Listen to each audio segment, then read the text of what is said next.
Picture this, it's June 1944 and a German reconnaissance pilot is circling over Normandy, photographing Allied positions. Below him, he sees exactly what German intelligence expects. Massive tank formations, supply depots, entire divisions preparing for the next offensive. His film will reach Berlin within hours. What he doesn't know, what nobody in German high command suspects, is that those tanks below him weigh 93 pounds each. Those fearsome Sherman battalions, inflatable rubber, that entire armored division, it's actually 30 guys with air pumps and a really twisted sense of humor. In the next 6 months, this unit of artists, set designers and sound engineers will deceive Hitler's most elite commanders so completely that they'll divert entire panzer divisions to fight enemies that don't exist. But the craziest part isn't what they accomplished. It's who they were. These weren't soldiers. They were painters from art school, fashion designers from New York, actors from Broadway, and they were about to pull off the greatest magic trick in military history. This is the story of the 23rd Headquarters Special Troops, the Ghost Army, a unit so classified that their existence was denied for 30 years after the war ended, and it started with one of the most bizarre recruitment drives in American military history.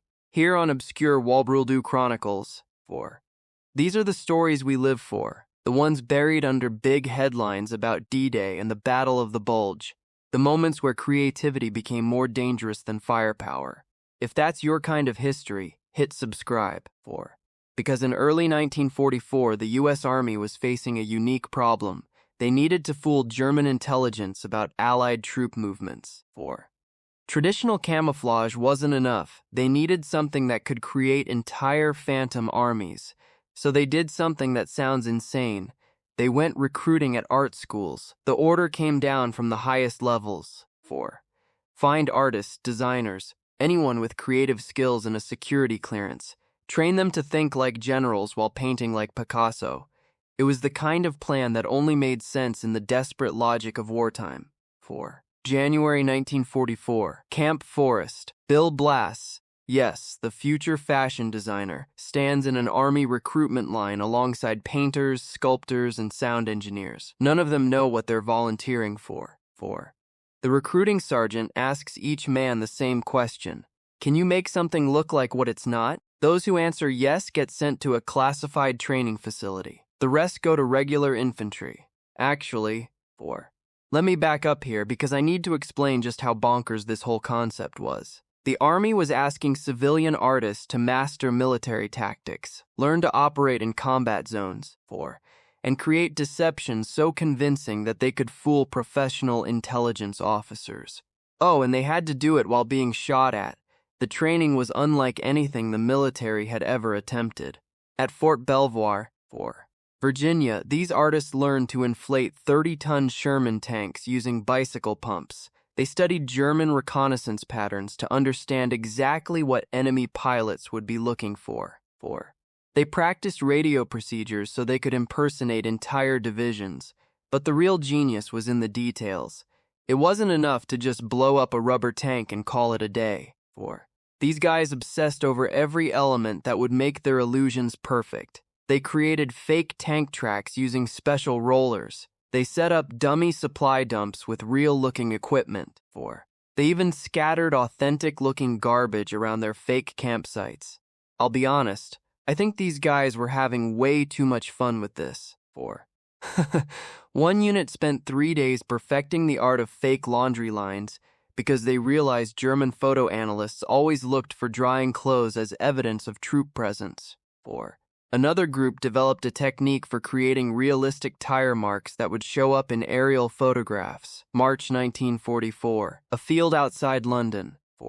Sergeant Arthur Shilstone, a magazine illustrator before the war, kneels beside an inflatable M4 Sherman, carefully painting mud stains on its rubber sides. His brushstrokes are precise, deliberate. Each mark is positioned exactly where real tank crews would splash dirt during operations. A British liaison officer approaches.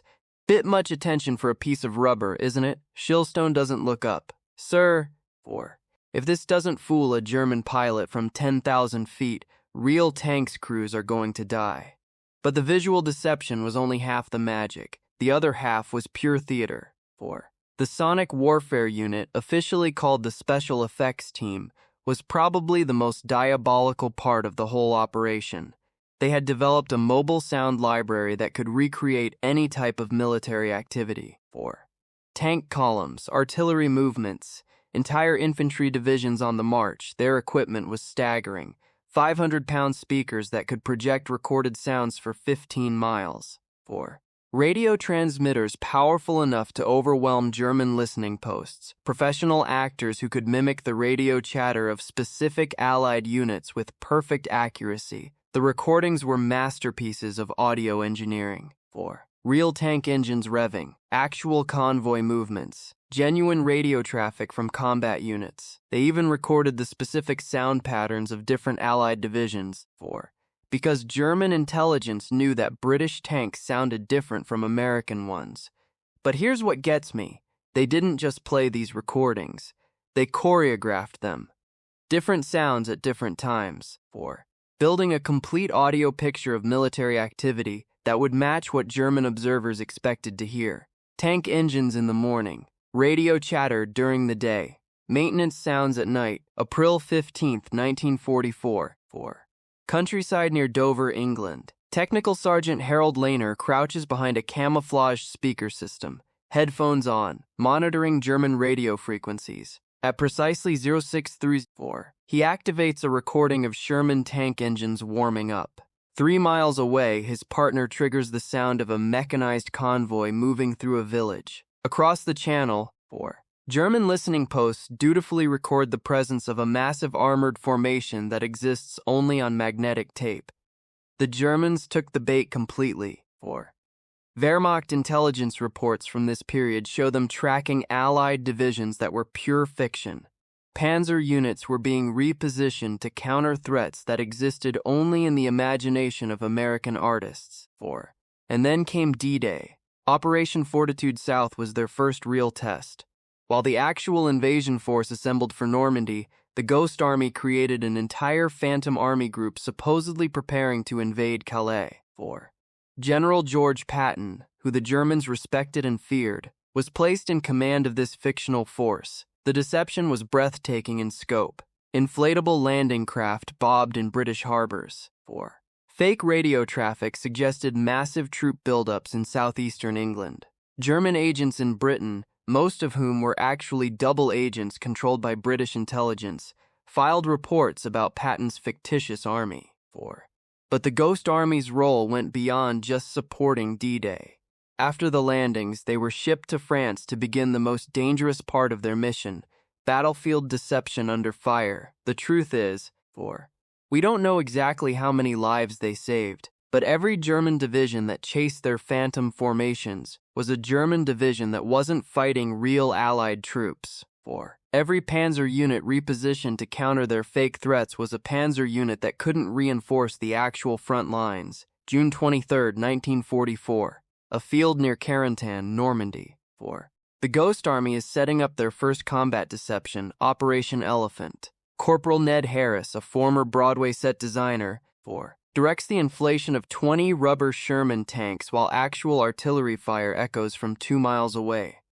German shells land close enough to shower dirt on his fake armored division. Harris doesn't flinch. 4.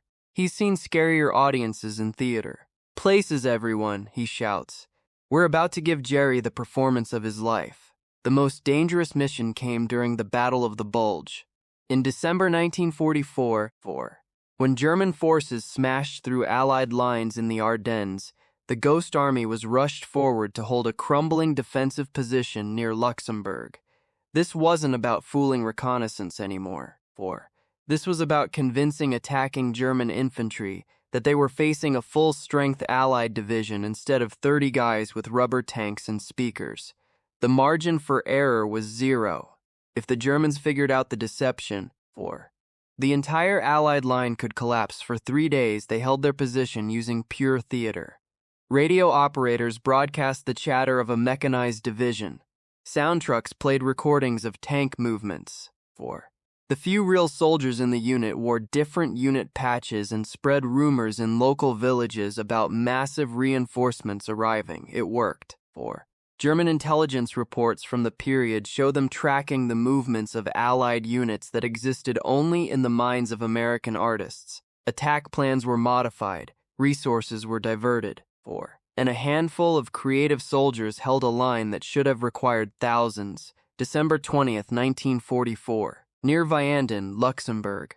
Private First Class Art Kane, future fashion photographer, lies in a frozen foxhole. 4. Operating a radio transmitter. His hands are numb, his breath creates clouds in the -10 air. Into the microphone, he speaks in different voices. 4. Creating the illusion of multiple radio operators from an entire armored division. German artillery falls 200 yards away. Kane keeps transmitting, inventing phantom tank movements and fictional supply convoys. In the morning, 4. Wehrmacht intelligence will report contact with a full Allied division. In reality, it's one frozen artist with a radio. What these men accomplished changed how armies think about deception. 4. Modern military doctrine around electronic warfare, psychological operations, and battlefield deception can be traced directly back to techniques pioneered by these artists. The Ghost Army was disbanded in September 1945. 4. Their records were immediately classified. For 30 years, these men couldn't tell anyone, not their families, not their friends, what they had done during the war. 4. They went back to their civilian lives carrying secrets that wouldn't be revealed until the 1970s. Bill Blass became one of America's most famous fashion designers. Art Kane photographed for Vogue and Harper's Bazaar. 4. Harold Lehner worked in television production. Arthur Shilstone illustrated for major magazines. They built successful careers. 4. But for 3 decades, they carried the secret that they had helped win the war using nothing but creativity and courage. 4. I think about what that must have been like, knowing you'd pulled off one of the most brilliant deceptions in military history, but being unable to share it with anyone. Watching war movies that got everything wrong. 4. Reading histories that missed entire chapters of what really happened.